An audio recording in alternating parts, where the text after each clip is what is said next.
Kəbin kəsmək üçün hansısa molla, ilahiyyatçı yanına getmək, onlara pul vermək kimi bir zərurət yoxdur. Kəbin qısaca olaraq nədir?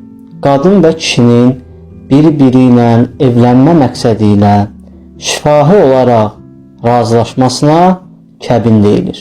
Bu nikah kağızı isə formal olaraq ad, soyad, ata adı, tarix, əgər başqası kəbini kəsibsə, onun adı, mehriyə və imzanın qeyd olunması üçündür. Yəni, yazmaq zəruri deyil.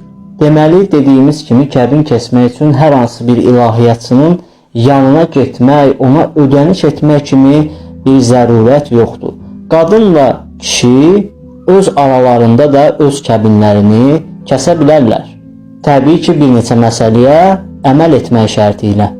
Belə ki, qız və oğlan evlənməyə razıdırsa və qızın atasının bu işə izni varsa, o zaman qız və oğlan öz aralarında mehriyə təyin edir. Mehriyə yəni nə? Yəni, bəy öz həyat yoldaşına maddi dəyəri olan bir hədiyyə verir və yaxud verməyə söz verir. Bunda razılığa gələndən sonra artıq ər və arvad öz aralarında kəbin kəsə bilərlər. Ər və arvad istərsə ərəbcə, əgər bilmirlərsə öz dillərində də kəbinin sözlərini ifadə edə bilərlər.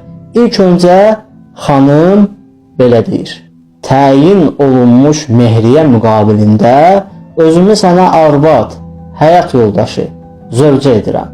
Fasilə olmadan kişi cavab verir: qəbul edirəm.